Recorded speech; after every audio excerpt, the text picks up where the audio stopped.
ஆண்டவர் இருளிலிருந்து நம்மளை வெளியில கொண்டு வந்திருக்கிறார். என்ன பண்ணி இருக்கிறாருங்க? இருளிலிருந்து வெளியில கொண்டு வந்திருக்கிறார்.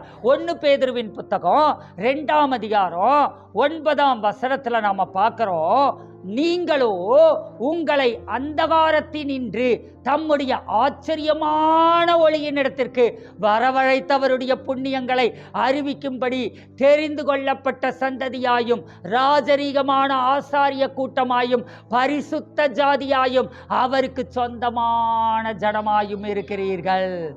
ஹல்லேலூயா. பாருங்க, நீங்களோ உங்களை அந்தகாரத்தினின்று, எங்கிருந்து? அந்தகாரத்தினின்று, பிசாசின் ராஜ்யத்தில் இருந்து தம்முடைய ஆச்சரியமான ஒளியின் இடத்திற்கு, எங்க வரவழைச்சிருக்கிறாரு? ஆச்சரியமான ஒளியின் இடத்திற்கு வரவழைத்தவருடைய புண்ணியங்களை, அப்படின்னா அவருடைய துதிகளை, அவருடைய மகிமையை, அவருடைய புகழை, அவருடைய ஸ்தோத்திரங்களை சொல்லிக்கொண்டே இருக்கக்கூடியவர்களாக தெரிந்து கொள்ளப்பட்ட சந்ததியாயிருக்கிறீர்கள். ஹல்லேலூயா. You are the chosen one. ஆண்டவரால் நீங்கள் தெரிந்து கொள்ளப்பட்ட சந்ததி. ஹல்லேலூயா. பக்கத்துல பார்த்து சொல்லுங்களேன், நான் தெரிந்து கொள்ளப்பட்ட சந்ததி. நீங்க தெரிந்து கொள்ளப்பட்ட சந்ததி. ஹல்லேலூயா. அப்ப கர்த்தரால் தெரிந்து கொள்ளப்பட்ட சந்ததி, கர்த்தரால் அழைக்கப்பட்ட சந்ததினா நாம அழைக்கப்பட்டவர்கள். அப்படின்னா தெரிந்து கொள்ளப்பட்டவர்கள். அப்படின்னா நமக்கு அவருடைய ராஜ்யத்துல ஒரு வேலை இருக்குது. ஹல்லேலூயா. அவருடைய ராஜ்யத்துல நாம என்ன செய்யணுமோ அதை நாம செய்ய ஆரம்பிக்கணும். அப்ப வரவழைத்தவருடைய புண்ணியங்களை அறிவிக்கும்படிக்கு தெரிந்து கொள்ளப்பட்ட சந்ததியாயும் ராஜரீகமான ஆசாரிய கூட்டமாயும். நாம் எப்படி இருக்கிறோங்க? ராஜரீகமான ஆசாரிய கூட்டம். பக்கத்துல பார்த்து சொல்லுங்களேன், நானு ராஜரீகமான ஆசாரிய கூட்டமாயிருக்கிறேன். ஹல்லேலூயா. சரி, இந்த ராஜரீகமான ஆசாரிய கூட்டம் அப்படிங்கிறது என்ன அப்படின்னா, நீங்க எப்படி இருக்கிறீங்க? அந்த காலத்துல ஆரோன் மேல ஆண்டவர் என்ன பண்ணாரு? மோசையோட யார் இருந்ததுங்க? ஆரோன் மோசையோட இருக்கிறான். அந்த ஆரோனையும் ஆரோனுடைய சந்ததியையும் மட்டும் ஆசாரிய ஊழியத்தை செய்யும்படிக்கு ஆண்டவர் அழைத்திருந்தார். அவங்க மட்டும்தான் ஆசரிப்பு கூடாரத்துக்குள்ள போய் என்ன பண்ணுவாங்க? அந்த ஆசாரிய ஊழியத்தை அவங்க செய்வாங்க. ஆனா புதிய ஏற்பாட்டு விசுவாசிகளாகிய நாம எல்லாரையும் ஆண்டவர் என்ன பண்ணிட்டாருங்க? அவருடைய கிருபாசன தண்டைக்கு தைரியமாய் கடந்து போகிறவர்களாக மாற்றிவிட்டார். ஹல்லேலூயா. அப்ப தைரியமாய் அவருடைய கிருபாசன தண்டை வரையிலும் போய் நாம என்ன பண்ண முடியுங்க? நாம அவரிடத்துல போய் நாம் விண்ணப்பங்களை வைக்க முடியும். ஹல்லேலூயா. ஒரு ஆசாரியன் அந்த ஆசரிப்பு கூடாரத்துக்குள்ள போனா அவன் என்ன பண்ணுவான்? தூபங்களை காட்டுவான். என்ன காட்டுவான்? தூபங்களை காட்டுவான். ஹல்லேலூயா. புதிய ஏற்பாட்டு விசுவாசியாகிய உங்களுடைய வேலை என்ன அப்படின்னா, டெய்லி துதிச்சுக்கிட்டே இருக்கிறது, ஆராதிச்சுக்கிட்டே இருக்கிறது, ஸ்தோத்திரங்களை சொல்லிக்கிட்டே இருக்கிறது. ஹல்லேலூயா. அவன் பலிகளை செலுத்துவான். ஹல்லேலூயா. அப்ப அவன் விண்ணப்பம் பண்றான். அப்ப ஆண்டவர் புதிய ஏற்பாட்டு விசுவாசிகளாகிய உங்க மேல விண்ணப்பத்தின் ஆவியை வைத்திருக்கிறார். ஹல்லேலூயா. எதை வைத்திருக்கிறாருங்க?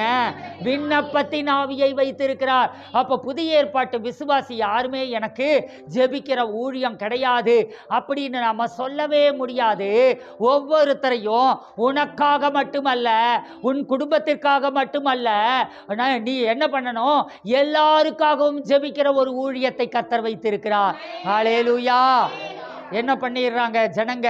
எங்கேயாவது பிரேயர் டவர் இருந்ததுன்னா அந்த பிரேயர் டவருக்கு விண்ணப்பங்களை அனுப்புகிறாங்க.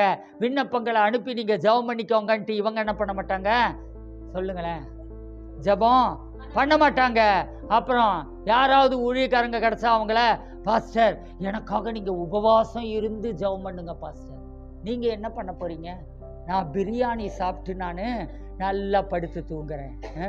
அப்போது என்ன பண்ணுறாங்க விசுவாசிகள்? அவங்க பிரச்சனைக்கு அடுத்தவங்க மேலே அவங்க பாரத்தை போட்டுட்டு இவங்க என்ன செய்யணும்னு நினைக்கிறாங்க? இவங்க ஜாலியாக இருக்கணும்னு நினைக்கிறாங்க. அப்படி இல்லை. நாம் என்ன செய்யணும்? உனக்காகவும் உன்னுடைய குடும்பத்திற்காகவும் அதே நேரத்தில் நீ பார்க்கிற எல்லாருக்காகவும் தேசங்களுக்காகவும் மன்றாடி ஜெபிக்கக்கூடிய மன்றாட்டு ஜெப வீரர்களாய் எழும்ப வேண்டும். ஹல்லேலூயா.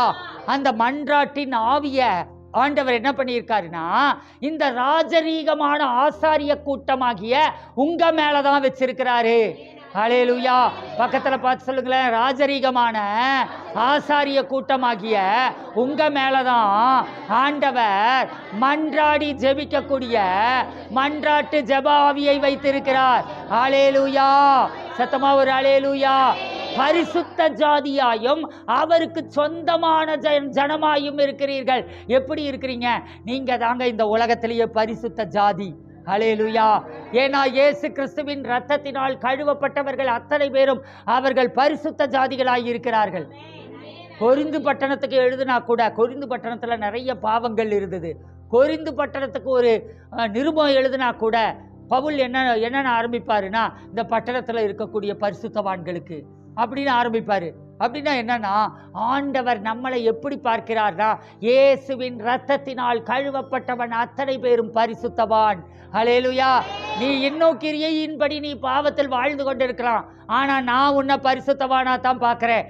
நீ என்னுடைய லெவல் பரிசுத்தத்துக்குள்ள, நான் எதிர்பார்க்கிற லெவல் பரிசுத்தத்துக்குள்ள நிச்சயம் கடந்து வருவாய். ஏன்னா உனக்குள்ள அந்த கிரியையை ஆரம்பித்த தேவனாகிய நான் அதை முடித்தே தீருவேன். ஹல்லேலூயா. அப்ப ஆண்டவர் என்ன செய்யறாரு? நம்மளை ராஜரிகமான ஆசாரிய கூட்டமாயும் பரிசுத்த ஜாதியாயும் அவருக்கு சொந்தமான ஜனமாயும் வைத்திருக்கிறார். ஹல்லேலூயா.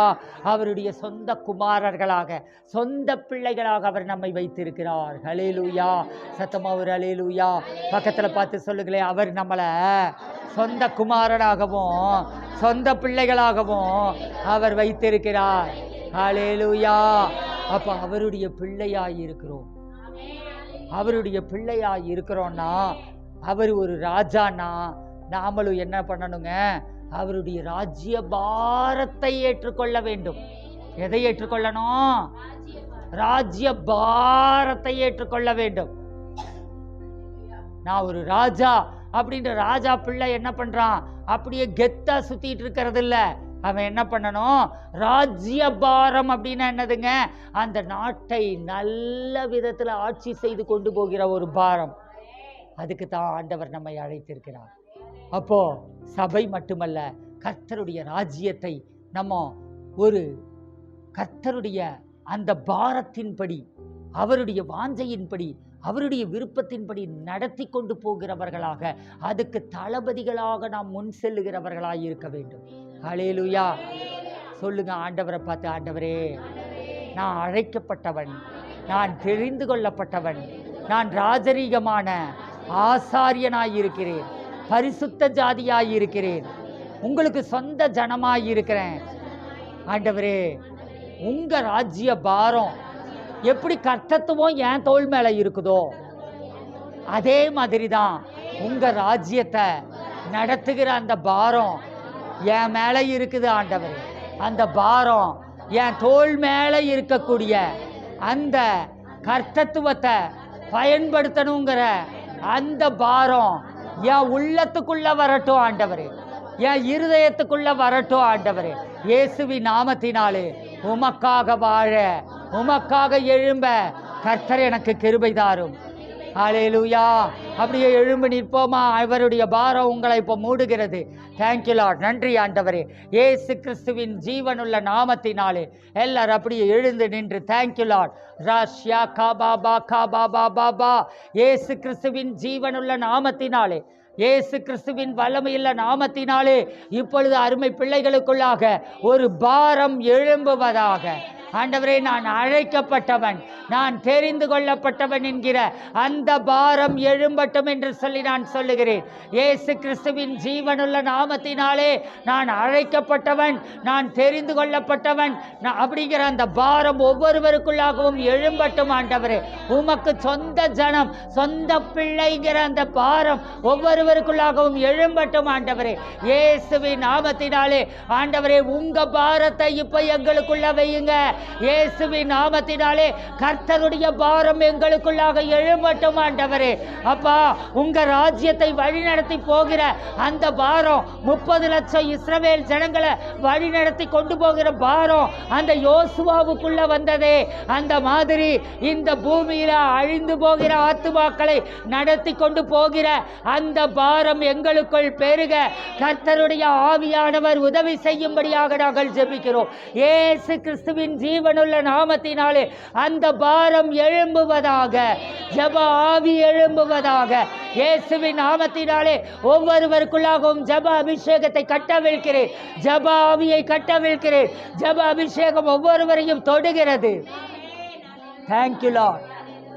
ஜெபிக்க முடியாத தடைகள் உடைகிறது இயேசுவின் நாமத்தினாலே. எல்லா அந்நிய பாஷை பேசுங்க பார்க்கலாம். இயேசுவின் நாமத்தினாலே ஜெபிக்க முடியாத தடைகள் எல்லாம் உடைகிறது. ஜெபிக்க முடியாத தடைகள் எல்லாம் உடைகிறது இயேசுவின் நாமத்தினாலே. உற்சாக குறைவுகள் விலகுகிறது. பிரச்சனையை பார்க்கிற பார்வை விலகுகிறது. ஹல்லேலூயா. கர்த்தர் மேல கவனம், ஆண்டவருடைய வார்த்தை மேல கவனம், என் மேல இருக்கக்கூடிய கர்த்தத்துவத்தின் மேல கவனம், என்னுடைய அழைப்பின் மேல கவனம். Thank you Lord. கர்த்தர் தொடர்ந்து உம்முடைய பிள்ளைகளை வழி நடத்தும், ஆசீர்வதித்தருளும். இயேசுவின் நாமத்தில் ஜெபிக்கிறோம் எங்கள் நல்ல பிதாவே, ஆமேன். காணிக்கை நேரம். உங்களுடைய கரங்களில் காணிக்கைகள், தசம பாகங்கள் எல்லாவற்றையும் எடுத்து வைத்துக் கொள்ளுங்க. ஆன்லைனில் பார்த்து கொண்டு இருக்கிறவர்கள் இந்த தீர்க்க தரிசன ஊழியத்தில் விதைக்கிற போது தீர்க்கதரிசிக்கேற்ற பலனை நீங்கள் பெற்றுக்கொள்வீர்கள். உங்கள் வாழ்க்கையில் சகல ஆசீர்வாதங்களும் கடந்து வரும். நீங்கள் விதையுங்கள், திரளாய் நீங்கள் அறுப்பீர்கள். கர்த்தர் தாமே உங்களை ஆசீர்வதிப்பாராக. ஆமென். God bless you.